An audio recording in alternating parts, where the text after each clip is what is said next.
Can we keep this under an hour? Let's see. Is this working? God, I really, really hope so. It better be working this time. Hey everybody, it's Celeste and welcome back to my channel. If you're new here, welcome to my channel. And today I'm going to be talking about records I've been getting during this period of social distancing, of isolation, of quarantine, whatever you want to call it. A lot of us have been kind of bored being out of work. I'm still in work because my job is considered essential. But my hours have been significantly cut down and I've been spending a lot of time at home. So I've just kind of been buying some vinyl online to ease the load. So this is just a part one of this because I don't want this to turn into another hour-long video like my other one did. And so the rest of them are not here yet. When they come, I will make a part two of this. So yeah, this is let's just kind of get started. Yeah, let's get started. This first one is a original 1967 press mono of more of the Monkees. If you saw my last video, I really got into the Monkees after listening to Headquarters, that record that I kind of blind bought. Like I said, I had heard some Monkees stuff, but I hadn't really gotten into them until that record. So I decided to buy more Monkees, more Monkees. But yeah, this is still in the shrink, and this actually has a really cool history to it. The Monkees were on tour in Cleveland, and they heard about this album coming out. They didn't know it was going to come out. They hated the cover picture of themselves. They hated the tracks used. Michael Nesmith specifically despised it. He told an interviewer that it was probably the worst album in the history of the world. And they got into a big fight with Don Kirshner. First of all, he gave the kind of musicians on this album that were not the band a ton of credit, and then kind of credited the band as an aftermath on the back cover, which they hated. And then Michael Nesmith had a meeting with him and the Cole Gems lawyer. I'm blanking on his name, but it got super heated. Michael wound up punching a hole in a wall, saying this could have been your head. The lawyer was like, you should have read your contract. Kirshner wound up not even working on it eventually, or, not even being with the band anymore soon afterwards. But a lot of drama surrounding this, but I really like this record. It's got your Auntie Griselda, I'm Not Your Stepping Stone, I'm a Believer, of course, which was their biggest hit, The Day We Fall in Love, Mary Mary. It's got a lot of cool songs on here. I really like this album a lot. And yeah, it's, like I said, it's original press, and it's got the shrink on it still, so that's very cool. It's in great condition, and I'm very happy to pick that up. The next one I picked up was the next two are going to be Monkees, and this is The Birds, the Bees, and the Monkees. I think that this was the first of their records to not reach #1 in the US. I think it was #3 and not even chart in the UK at all, but it was still considered a success. I really like this album a lot. This one's also in the shrink, and this is their 5th album, and like I said, it was still considered a success, but wasn't as successful as their other ones. This has got Auntie's Municipal Court, We Were Made for Each Other, Tapioca Tundra. It's got Dream World, Magnolia Sims, I'll Be Back on My Feet, or I'll Be Back Up on My Feet, the poster. It's got some really good songs in here. I enjoyed this album a lot, actually, and I really like the cover art.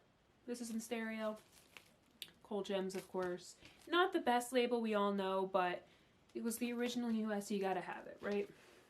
So this next one is an original 1969 copy of their 7th album, and the first that they did after Peter Tork left.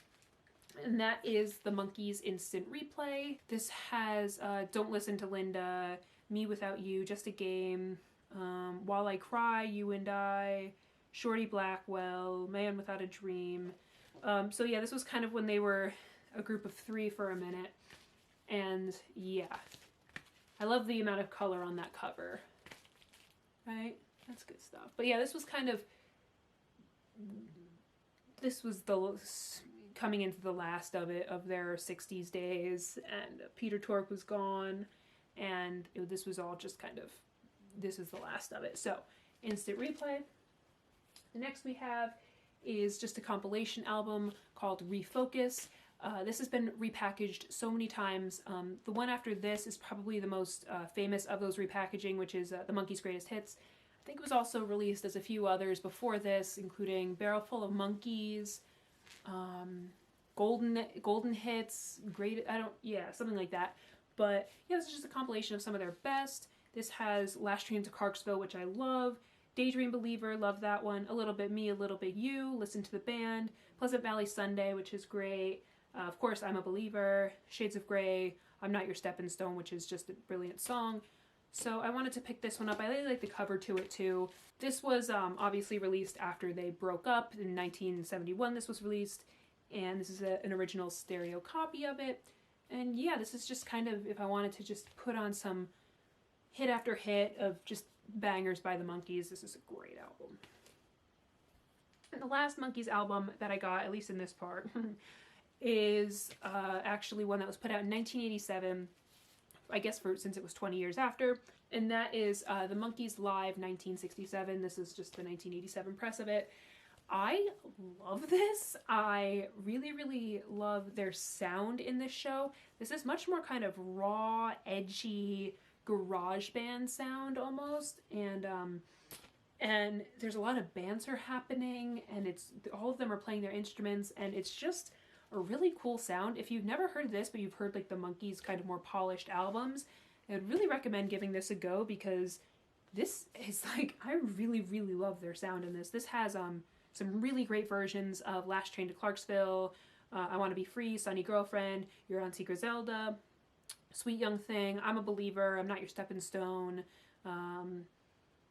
Randy Scouse Get. It's got some great songs and great renditions of those songs, and it's really funny. Like their banter in between, during the set is really, really, it's great. I love it. They sound like they were having a great time, and just kind of a really underrated album in my opinion. I really like that a lot.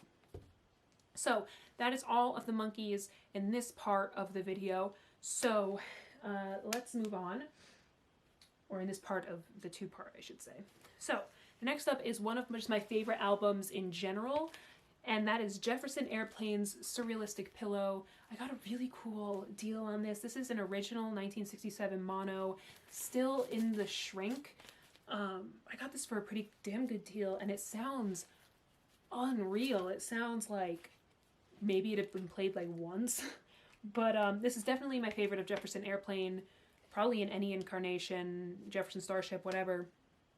I love this album. I love it so much. I've loved this since I discovered this album probably in middle school, and it's just been a very kind of faithfully, I've never grown tired of this album. Some of my favorites on here are, of course, Somebody to Love and White Rabbit are the hits, and you have to love those. But 3/5 of a Mile in 10 Seconds, She Has Funny Cars, I love Somebody to Love, I just said that, My Best Friend, what else? Plastic Fantastic Lover, I love that one. How Do You Feel is a great song. Just this whole entire album is fantastic, and like I said, this is first press mono on that RCA label. So it's great. It's great. I'm so happy that I have this version of it, because this is an album that's been towards the top of my want list for a very long time, but I really just wanted an original press, and so I got it. Still in the shrink, beautiful copy, and I could not be happier. So that's Surrealistic Pillow. The next one is kind of an odd one. I have loved a song on here ever since I was okay, I promise I'm like not obsessed with this show. It's just come up twice in the past 2 videos, and that's really weird, but I promise it's not as weird as it sounds. But I believe it was the opener to Jackass 3.5 was the song that I became obsessed with when when did that movie come out? When I was like 13 or 14, I think. And I loved it so much. I've loved that song ever since. It's always been kind of like on my phone. It's just a really fun song. And now I know a little bit of French, and it's fun to like, because that song, if you know the words in that song, it makes no sense. It's like an acid trip. It makes 0 sense. But that is Ça Plane pour moi by Plastic Bertrand. And it's such well, this one's the American version that has like in the parentheses, This Life for Me. I think this was like Anne 1 or something in France and Belgium. But This is such a fun record, even for the stuff I don't understand. Sapin pour moi is such a fun song, and that played in the intro to Jackass 3.5. Like I said, that's how I discovered it. When I was 13 when Jackass 3 came out, so I was probably around 14 when 3.5 came out, but I don't really know. But yeah, this has Bambino, Shalalali, Dance Dance, Pogo Pogo, just a bunch of Naif songs, a bunch of really great songs, just fun. This is kind of, people like to call this a punk band, but I would say it's more kind of like a caricature on punk. It's very new wave. And fun fact, Plastic Bertrand didn't even sing this song.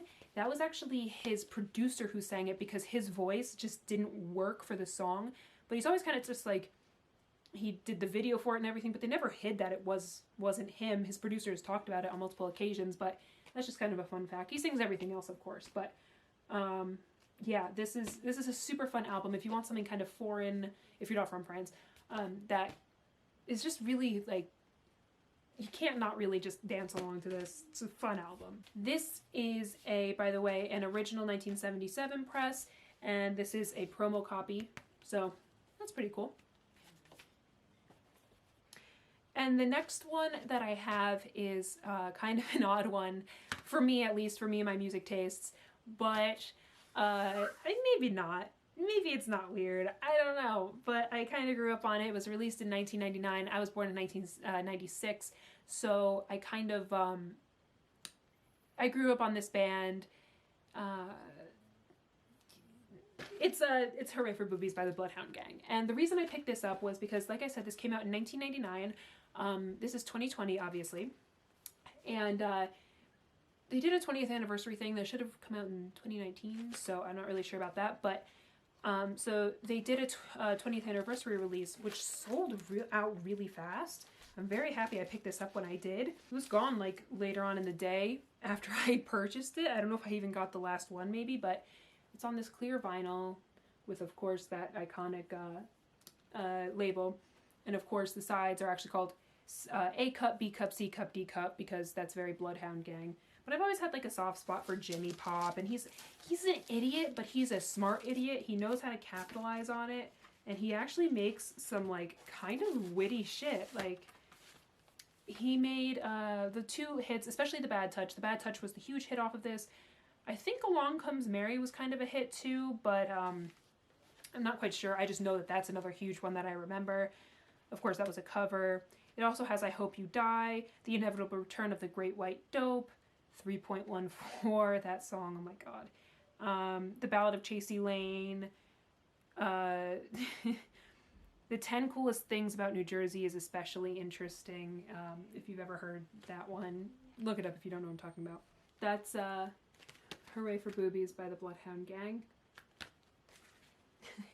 And one that is very much in a different realm. If you watched my last video, you know, my favorite of all time, Bobby D. Ugh, love him. But this is his, of course, debut album. If you watched my last video, you know I said that I tend to collect Bobby a little bit slower than other artists because I'm really picky with my pressings.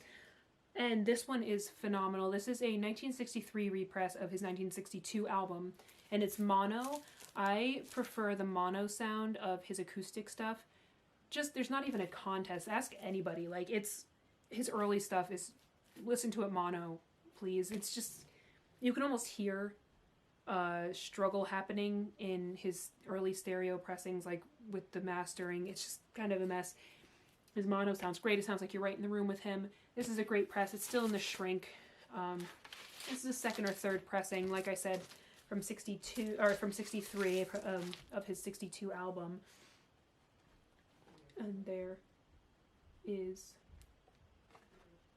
that Columbia 2i. And I really like this album. I think that this is a kind of an underrated Dylan album. This just sounds a lot different from his other stuff. It's very much, if you ever hear bootlegs or recordings or watch YouTube videos of his stuff from before he recorded any albums, this was very much what he did. He was just folky, blues, acoustic, just him and a guitar. It's just a very different Dylan sound than you're used to if you've only heard his more electric stuff, or even like his later acoustic stuff. But this has, I really like Freight Train Blues, Talkin' New York, Pretty Peggy O, Highway 51. It's got a really good rendition of House of the Rising Sun. Of course, we all know that the Animals made that famous, but we don't know where that song originated from. The earliest recording of it was from 1933, and even that person said they learned it from their grandfather. So, nobody really knows where it came from, but he does a really nice acoustic rendition of that here that he took from his friend and accidentally recorded when his friend didn't want him to. He recorded it in the studio, and then he went back to his friend who was going to record that very soon on his own album, and Bob was like, oh, is it cool if I record this song that you showed me? And his friend was like, oh, can you wait till like your next album to do that, because I'm about to record that for my album. And he's like, oh, my bad, I already recorded it. So, but yeah, no, he's got some great stuff on here, and if you haven't checked out his debut album, I would suggest it if you're into acoustics, very old, like almost country-ish, bluesy.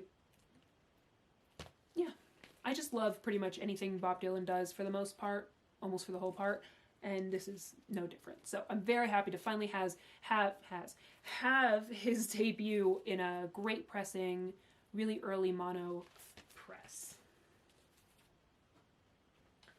The next one I got is actually from a jazz artist. If you'd seen my videos from a while ago, I said I was just starting to get into jazz. I was asking for some suggestions. This is an artist that I kind of discovered pretty recently, who I have come to kind of be a little obsessed with, and that's Chet Baker, who's one I never had heard about. I don't know how popular he is in the jazz community, because I'm not really in that community right now. I still have a lot to learn about jazz, but in normal terms, I would say he's very underrated. I had never heard his name before. I stumbled upon this album just scrolling online through records, and then I was like, I've never heard of Chet Baker. So I looked up Chet Baker, and oh my god. So he just started out, and he's a trumpeter. He's a jazz trumpeter is his biggest thing. And then he started to do vocals, and right now he's very kind of divided on how people see his vocals. People are very divided on it. People either absolutely love it or they don't get the hype at all. I love it personally. I think it's incredibly soothing. I think it's very human. You can hear very much, you can just hear kind of the young guy just singing to you, but it's just his beautiful voice. I like to compare it to his trumpeting. It's just very smooth, silky, relaxing, beautiful. I really love his voice a lot. Here's the inside art. And he's just really, really good. I know that there was a historian that said that he is a combination between Sinatra, James Dean, and Bix, because Sinatra for the singing, James Dean because he was handsome, and Bix for the trumpet playing. But this press is a 2020 press off of the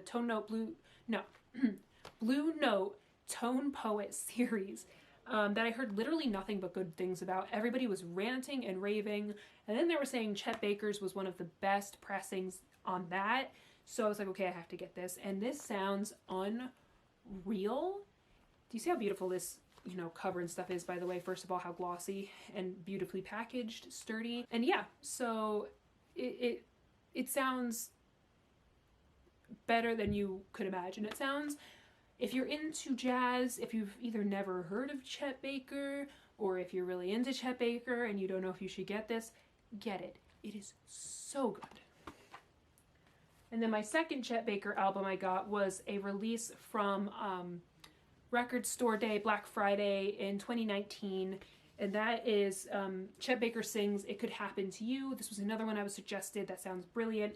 And it does. It sounds gorgeous. And by the way, Chet Baker Sings was from 1954. That was a 2020 pressing.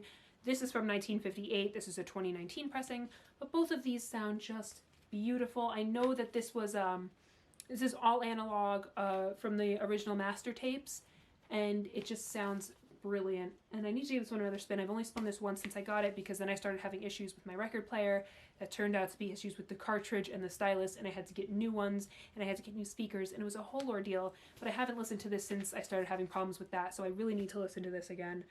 But yeah, great from what I heard. Great album, incredible pressing of it. And the last one is from one of my favorite bands of all time, easily top 5, probably top 3, maybe, I don't know, don't quote me on that, I need to make a list one day, but their debut record, their first record was the first record I ever purchased. I purchased it while my turntable was still on its way. I just love this band, and it's the Smiths' The Queen is Dead, possibly their best album.